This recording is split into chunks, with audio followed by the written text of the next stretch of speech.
поехали. Всем приятного просмотра.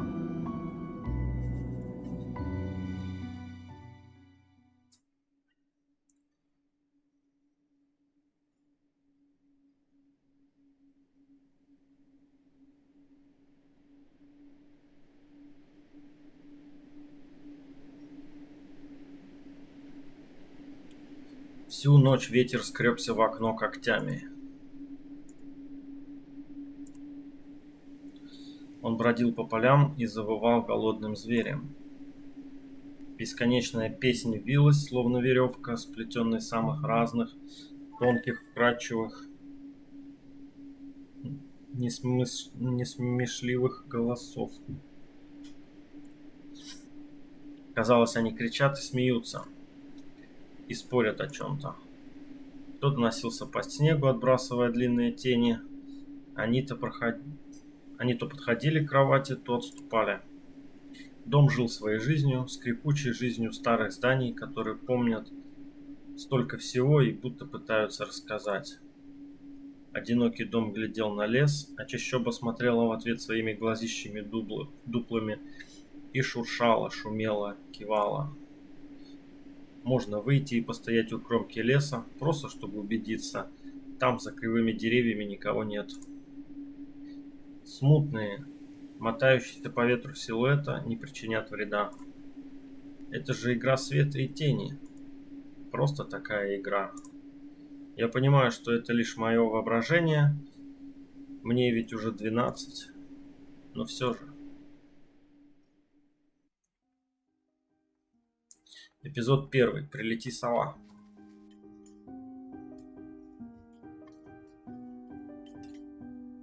Убери книгу немедленно. Сколько раз говорила, не читай за столом, вредно. Сидишь, сутулился весь. Убрать.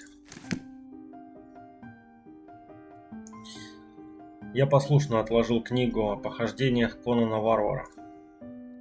Все равно я прочитал одну и ту же строчку 3 раза и ничего не понял. Оля уже позавтракала и взялась за печенье. Хрустела с аппетитом, как девочки из рекламы. Пока не съешь, из-за стола не встанешь.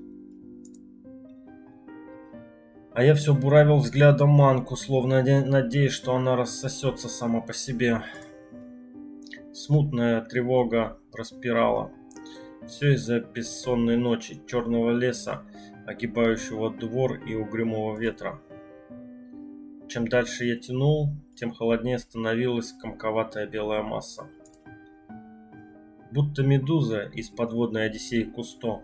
Обожаю эту передачу. Интересно, на дне океана очень жутко. А ночью в холодном черном лесу. Ложка выпала из руки. Мама плеснула студеным взглядом зеленых глаз. Что я говорила? Я достану. 10-секундная передышка перед новым сражением с гадкой кашей. Я нащупал ложку. А что это такое нацарапано внизу на столешнице? Карина. Эх, это же мамино имя. Видимо, она в детстве накорябала чем-то острым. Оказывается, хулиганкой была, мебель портила. Ох, меня бы за такую неделю ругала. Напомнить ей о шалости? Нет, что-то она не в духе последнее время. Я вообразил, как она, моя ровесница, сидела здесь под столом. Интересно, в детстве мама боялась темноты? А шороха на чердаке? А лесных дебрей? Я представил, как бабушка заходит в спальню к моей маленькой маме, садится на край кроватки, где теперь спит Оля, и рассказывает мягким, вкрадчивым голосом. Тайга — особое место, дитятка. Она к тебе присматривается, принюхивается, словно хочет понять, что ты за зверь такой. Понравишься, в беде не бросит. А будешь проказничать, схватит за бочок и утащит с собой под землю. Тут и дело с концом. Бабушка была ласковой, никогда ни с кем не ссорилась, не ругалась. Тогда не было этих сводящих с ума криков до глубокой ночи, разбитой посуды и взаимных обвинений. В то время наши родители еще любили друг друга. Помню, я случайно послушал родительский разговор и узнал, что бабушка заранее побеспокоилась о своих похоронах, купила себе гроб и называла его ласково гробиком. Он стоял в чулане, словно терпеливо ждал. Черный, с обивкой цвета мяса. Это я увидел потом, когда бабушку хоронили. Дом оставался таким же, каким и был при бабушке, только фотографии все убрали куда-то. Застекленные снимки с серыми лицами моих предков, у всех плоские, но зоркие, неживые глаза. Я выбрался из-под стола. Оля расправилась с печеньем и, как хитрый зверек, поглядывала на мою порцию. Я бросил взгляд на заиндевевшее окно. Заиндевевшее окно. Снаружи темнели сосны, но не они привлекали мое внимание. Январский узор складывался в картинку. Оля, гляди, лиса! Где? Похоже на оптические иллюзии на задних обложках тетрадок.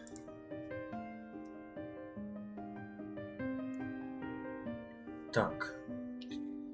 Вроде мешанина из черточек, но если расфокусировать взгляд и посмотреть под определенным углом... Да не на улице, на стекле. Смотри, вот нос, вот. Ну-ка, доедай. Да, сейчас. Я ничего не вижу. Живо. Совсем немного осталось. Вот. Но все равно не похоже. А я говорю, похоже. Не-а. Похоже. Прекратите. Ну что за дети? Теперь я не могу отыскать лису. Она исчезла. Ушла. Лишь узоры поползли по стеклу, похожие на вытянутые листья крапивы. На кухню вошел папа, большой и неторопливый. Хочу, когда вырасту, стать как он, бородачом. Мама, шутя, все просит папу. Ну сбрей, колется же. Как давно это было. А теперь каждый день грохот дверей и мстительные колкости. Оля зажимала уши, когда за стеной раздавались голоса. Ради чего это все? Ради вас, отвечал папа, ради семьи. Я ловил каждый звук и боялся услышать самое страшное, самое убийственное слово на букву «Р». Не хочу даже продолжать. Боюсь представить, что нас с сестренкой разлучат и разведут по разным семьям. Да что твоя лиса? Вот у меня на окне сова. Опять ты со своей совой. Так ты же вчера мне верил. Никто ключи от машины не видел? Вроде оставлял на подоконнике. Вроде. Вроде оставлял, вроде нет. Вроде взрослый мужчина, отец двоих детей, а вроде... Перестань, пожалуйста, Карина. Дай мне спокойно собраться. В корзине твои ключи, возле телефона. Огромное тебе человеческое спасибо. Антон, ешь быстрее, а то как мученик сидишь. А сова? Не было там никакой совы. Была. Глазюки огромные. Во, и светятся. Оля вскочила со стула и приставила руки к личику, В показывая прошлом году Бабаев в твою шкафу. Сейчас сова? Стоять боятся. Оля вскочила со стула и приставила руки к личику, показывая пальцами глаза, каждой величиной с яблоко. В прошлом году Бабаев в шкафу, сейчас сова. Но я же видела. Оля переводила взгляд с отца на маму, потом на меня, но нигде не находила поддержки. А ты не думала подружиться с ней, нет? Вымышленными мышами покормить, например. Не подначивай ребенка. Просто мала еще, и спать одна боится. Оля капризно надула губы и опрометью вылетела в коридор. Заскрипела лестница, ведущая на второй этаж.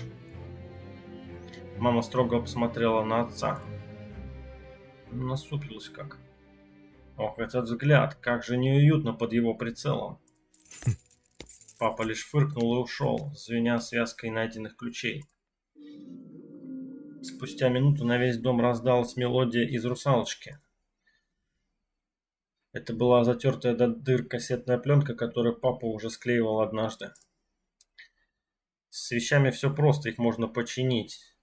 Или вот склеить. А как быть с отношениями? Мама ушла в гостиную и остался один, обеспокоенно поглядывая в окно. С тех пор, как мы переехали в этот старый дом, Оля плохо спала. Ворочалась в постели или съеживалась клубочком под одеялом. Порой вскакивала среди ночи, чтобы включить видеомагнитофон. Мультфильмы помогали отвлечься от переживаний из-за переезда родителей. Он действительно сова. А теперь Оле привиделось это огромное крылатое чудовище за окном. Она стала одержима совой. Чего только родители не делали, на какие ухищрения не шли, чтобы искоренить ее страхи. Оля напрочь отказывалась спать одна и не верила, что сова больше была всего лишь дурным сном.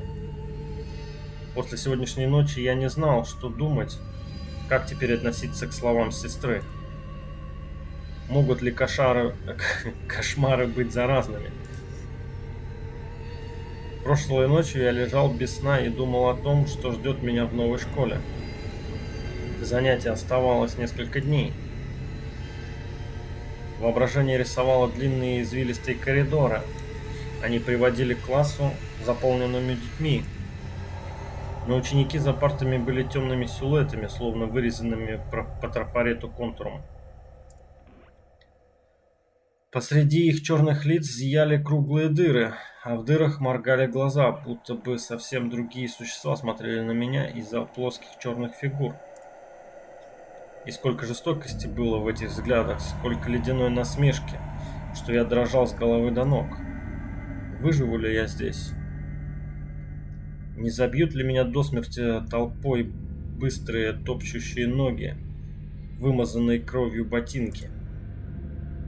Пусть бы она сгорела, эта чертова школа. Пусть бы хоть что-то случилось, неважно что, лишь бы не идти на уроки. Не видеть людей, которые только и мечтают дать оплеуху, поставить подножку, придумать очередное прозвище, еще оскорбительнее, чем предыдущее. Будто мои очки делают меня чужаком, каким-то монстром. Взор мазнул по рисункам, развешанным на стенах. Я не считал себя великим художником, но Оля упросила повесить. Только рисование меня хоть немного радовало в последнее время. Моим немногочисленным друзьям также нравилось, как я рисую. А ведь они, кстати, обещали звонить. Иногда воображаю, как мама снимает трубку и говорит холодно: «Вы не туда попали». Или «Антона нет». Антона нет. Я представляю своих будущих одноклассников и одноклассниц, которые, как и я, лежали в эту минуту в кроватях, слушая вой невидимых оборотней за окном. Быть может, я все-таки понравлюсь новому классу? Кому вообще нравятся ребята в очках с толстенными линзами? Папа вот в детстве носил очки, а теперь он женат на самой красивой женщине в мире, моей маме. Дом заскрипел под напором ветра. Наш прежний дом, бетонный, 9-этажный, жужжал соседскими перфораторами, бубнил телевизором за стеной, плакал навзрыд, из квартиры многодетного семейства. Теперешний дом, язык не поворачивается назвать его новым, был всегда другим. Днем тихие, покладистые тени отдыхают в углах, в паутине чуланов, под лестницей. Но ночью они просыпаются. Что-то смотрит на меня из углов, будто фотографии мертвых родственников. С земляными глазами снова повесили на стену вместо моих рисунков. Нет, ничего пока такого. Кряхтят половицы, стонут ржавые водостоки, чердак населяют гулкие сквозняки. Словно дом играет в какую-то дьявольскую мелодию. Вдруг я понял, что действительно слышу музыку, причем играет она уже давно. Где-то далеко, на самой границе восприятия, пела флейта. Она словно бы сливалась с воем ветра, с поскрипыванием старого дома, с моими мыслями, наконец. Тык-тык-тык. Я встал и поторопился к окну. Хотел убедить себя, что нет никакой музыки, что это лишь мое воображение. Что никто не может играть там холодной заснеженной ночи.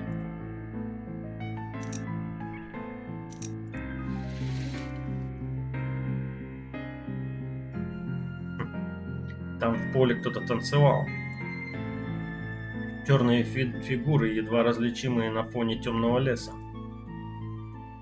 Залитые лунным светом, они резко подпрыгивали и припадали к сугробам, катались в снегу и ползали на четвереньках.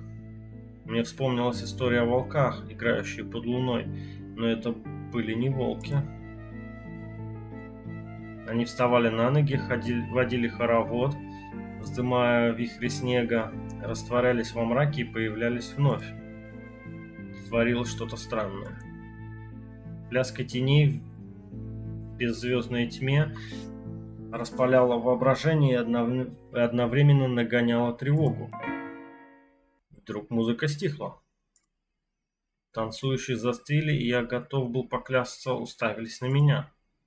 Внезапно одна из фигур отделилась от странного карнавала теней и ринулась по полю, мощными прыжками преодолевая расстояние. Она скользила, не оставляя вмятин, на хрустком насте, пока угольная тень дома не поглотила ночное существо, став еще гуще и чернее. Не? Сердце заметалось птицей в клетке. Я отпрянул к кровати, успев рывков задернуть шторы. Меня видели. Страх окатил ледяным потоком. Стоя в темной комнате, я слышал, как снаружи возится и скребется незваный гость, как он мечется по двору, выискивая вход. Звук ушел вправо. Обогнул дом. Сейчас гость окажется на пороге. Я кинулся в постель и укрылся с головой, словно одеяло могло меня защитить. Страх сковал мышцы. Я вдруг снова вспомнил о похоронах, как бабушка лежала, скрестив руки, и заострившимися чертами лица, похожей на восковую куклу. А по ножкам стульев, на которые водрузили гроб, ползли муравьи. Я представлял тогда, что они взберутся на голову бабушки и лапками поднимут ей веки. Жесть какая вообще. Такие кошмары. Представишь такую фигню. Ну ладно. Тогда бы сморщенные глазные яблоки зашевелились в гнездах, и бабуля вновь бы увидела внуков. Там на похоронах я повторял мысленно слова заговора. Или заговора, которому она меня научила. Слова заговора, которому она меня научила. И лежа под одеялом, прислушиваясь к скрипу и вою, я шептал эти слова. На острове Буяне, в синем океане, стоит домовина, в ней сало и глина, волосы седые, чертям еда, раба Божьего Антона не тронут никогда. Чуси. На острове Буяне в Синем океане стоит домовина, в ней сало и глина, волосы седые, чертям еда, а раба Божьего Антона не тронут никогда. Вспоминайте, вспоминайте. Бесы забудут дорогу к дому. Мертвые к мертвому, живое к живому. Непонятные шумы утихли. Я осторожно высунулся из-под одеяла, чтобы увидеть, как под потолком, словно висельник, колышется штора.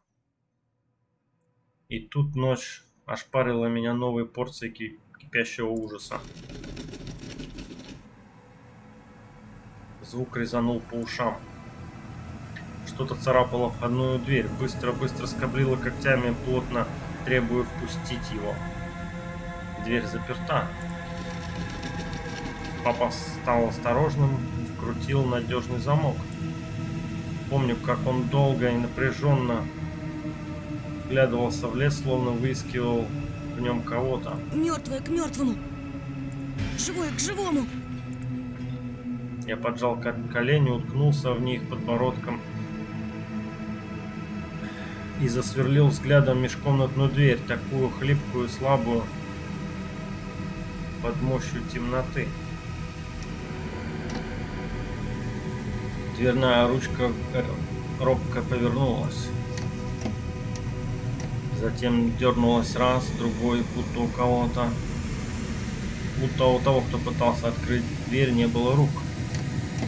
Лапками. Ручка вновь кивнула и неожиданно защелкала бешено. От страха у меня свело челюсть. Мокрые пальцы комкали одеяло. Дверь заскрипела и отворилась. Дом издевательски стонал ветром в шерстяных водостоках. Сейчас ты увидишь. Дверь распахнулась, и там мама. Тьма кишила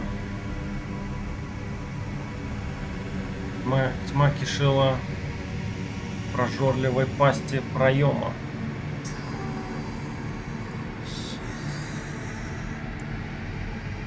Словно сама ночь обращалась ко мне, то хлопая черными крыльями, то скрипя несмазанными петлями.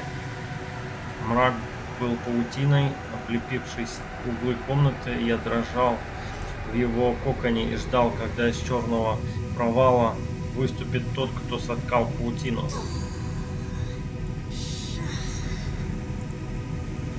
Мышцы живота заныли, грудная клетка расправилась, готовая выпустить отчаянный вопль.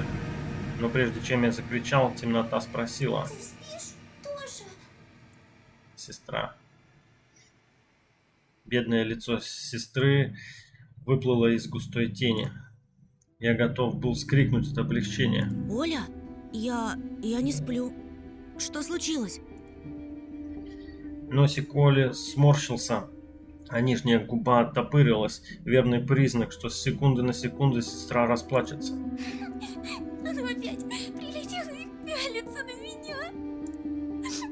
Прогони ее, Тоша. Прогони, пожалуйста. Я так боюсь. Страх, только что терзавший меня, уполз и притаился где-то в животе. Я обязан был успокоить Олю. Это был сон, глупая. Не пугайся. Сны не кусаются. Никто тебя не обидит. Оля всхлипнула. Она изо всех сил пыталась мне верить. Но верил ли я сам? У меня есть идея. Пойдем к тебе в комнату, видик посмотрим. «Спящую красавицу», например. Тебе же нравится этот мультик? Почему у спящей красавицы принца у меня эта страшная птица?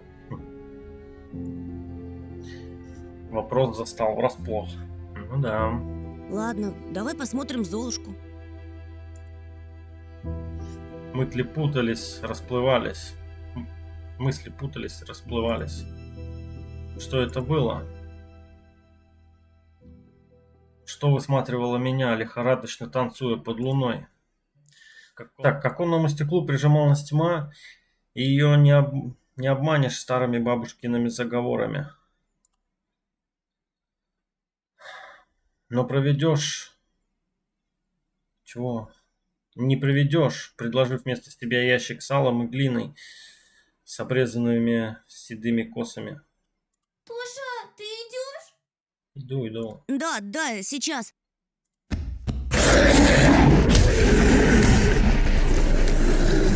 Ням-ням.